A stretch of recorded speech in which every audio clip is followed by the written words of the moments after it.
Shalom Pak Bambang, saya mau izin bertanya, bagaimana kesesatan saksi Yehova? Mohon pencerahannya. Sikap terhadap saksi Yehova, literatur apa sebetulnya saya sudah nulis buku itu banyak. Saya nulis buku itu mungkin ada sekitar 30 judul. Baik itu buku teologi, buku budaya, buku kebangsaan itu banyak. Salah satu buku yang menjawab saksi Yehova itu judulnya Haruskah Anda Percaya pada Saksi-Saksi Yehova? Itu gara-gara saya jalan-jalan dapat traktatnya orang saksi Yehova. Haruskah engkau percaya kepada Allah Tritunggal? Nah, Allah Tritunggal kok dipertanyakan haruskah engkau percaya? Mestinya yang pertanyaannya diganti, haruskah Anda percaya kepada saksi-saksi Yehova? Lalu saya tulis di situ.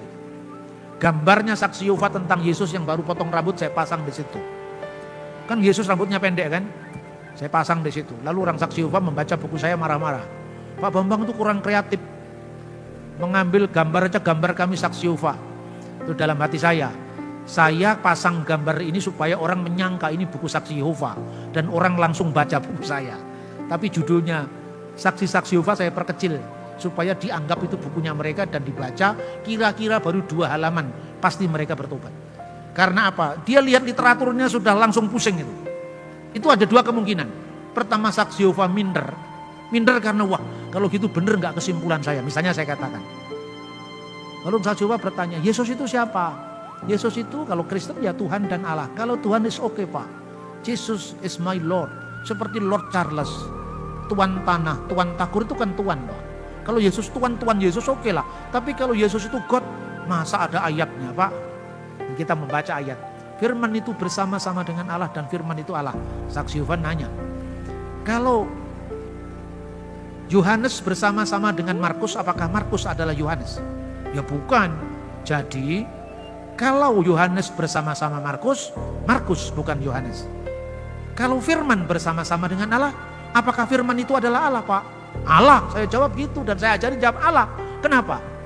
Kalau Yohanes bersama-sama dengan Markus ini kan orang yang dipisahkan oleh ruang dan waktu. Bicara tentang Allah itu bicara soal ruang apa bukan? Bukan, Allah itu tak terhingga, Allah tak terbatas. Contohnya, Allah beserta orang yang sabar. Allah bersama 1 juta orang yang sabar. Apakah Allah menjadi 1 juta? Tidaklah, kenapa? Bukankah Allah itu cuma 1? Beserta dengan 1 juta orang yang sabar di 1 juta tempat yang berbeda-beda. Karena Allah tidak terikat oleh ruang, tidak terikat oleh waktu. Jadi pertanyaanmu keliru. Kalau Yohanes bersama Markus, Markus bukan Yohanes. Sekarang saya bertanya. Apakah sinar matahari yang bersama-sama dengan matahari itu bukan matahari? Oh itu bagian dari matahari ya sudah. Apabila roh kamu bersama-sama dengan kamu, roh kamu bukan kamu. Bagian dari saya Pak. Kalau rohmu tidak ada, almarhum Pak, selesai. Benar apa tidak? Jadi logikamu itu tidak jalan. Jadi saya punya 2 jurus untuk saksi Yehova itu. Jurus pertama adalah jurus pengusiran. Jurus pengusiran itu cukup saya sarankan kepada saudara. Di tiap-tiap rumah orang Kristen yang sering dikunjungi saksi Yehova, siapkan Alkitab Yunani Indonesia terbitan lain. Dan satunya lagi Ibrani Indonesia terbitan lain. Tidak usah beli jauh-jauh, beli di lembaga Alkitab. Taruh di ruang tamu. Nanti kalau saksi Yehova mengajak diskusi tentang gramatika Yohanes pasal 1 ayat 1, dia mengatakan, jadi Pak, kalau Yohanes bersama-sama dengan Markuskah Yohanes Pak? Biasanya Kristen yang bingung. Ya mestinya bukan ya. Ya kalau gitu firman bersama-sama dengan Allah. Firman Allah apa bukan Pak? Allah. Bukan dong. Tapi ayatnya kan firman itu adalah Allah. Terus dia keluarkan kitabnya. Kitab suci terjemahan dunia baru. Nah ini Bapak lihat ini. Pada mulanya sabda itu ada. Sabda itu bersama-sama dengan Allah huruf besar. Sabda itu suatu Allah huruf kecil. Nah ini Pak. Jadi Allah yang kedua ini huruf kecil Pak. Kenapa huruf kecil? Bukan Allah beneran, itu bersifat seperti Allah. Di otak-atik lagi. Siapa di antara makhluk surgawi yang mirip Allah Pak? Gabriel namanya tidak menyentuh apapun. Mikael, apa artinya Mikael? Mi, siapakah? K, seperti El Elohim. Siapakah yang seperti Allah? Nah inilah Yesus sebelum turun ke dunia. Dia adalah malaikat Mikael. Itu kan di otak-atik asal cocok toh. Terus saya tanya gini, saya juga punya Mikael, siapakah seperti Allah? Sekarang saya bandingkan bahasa Indonesia. Cantik itu menarik, cocok enggak? Oh, cocok Pak, setiap orang cantik itu menarik untuk dipandang mata. Ya, menarik itu artinya juga menyeret. Cocok Pak, jadi cantik artinya menyeret. Enggak begitu Pak, lah itu logikamu. Salah itu logikamu.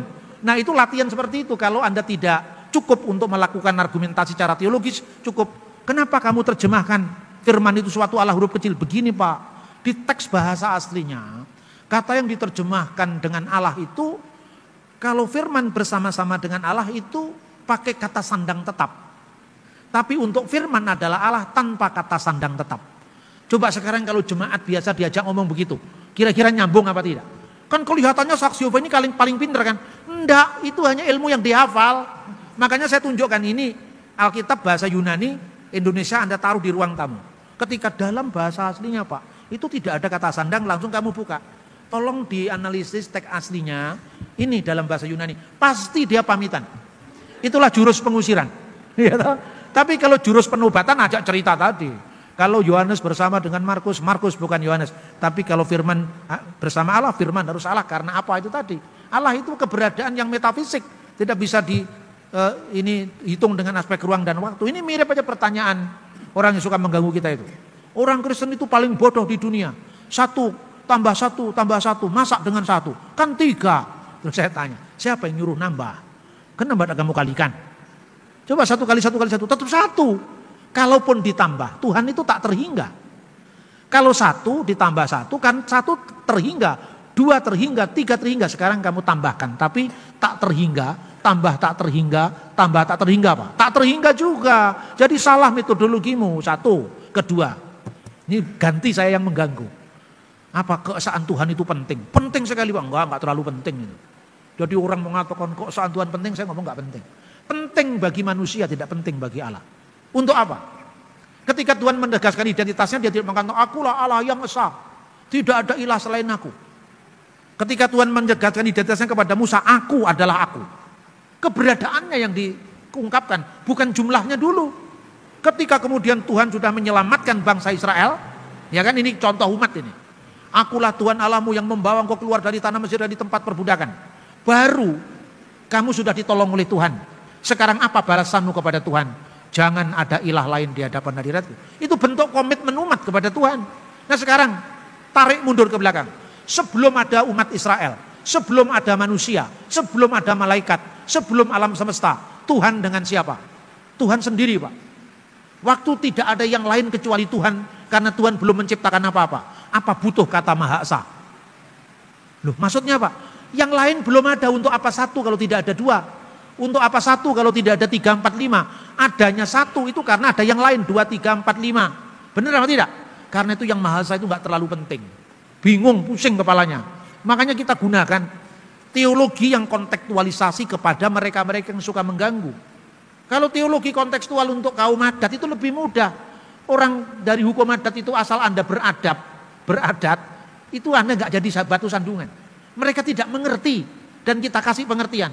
Tapi yang menjadi sulit adalah orang yang sok mengerti, ini yang jadi masalah. Ini harus ada metodologi sendiri. Minta maaf yang sebenarnya harus saya katakan. Banyak sekolah-sekolah seminari belum berpikir terobosan ini.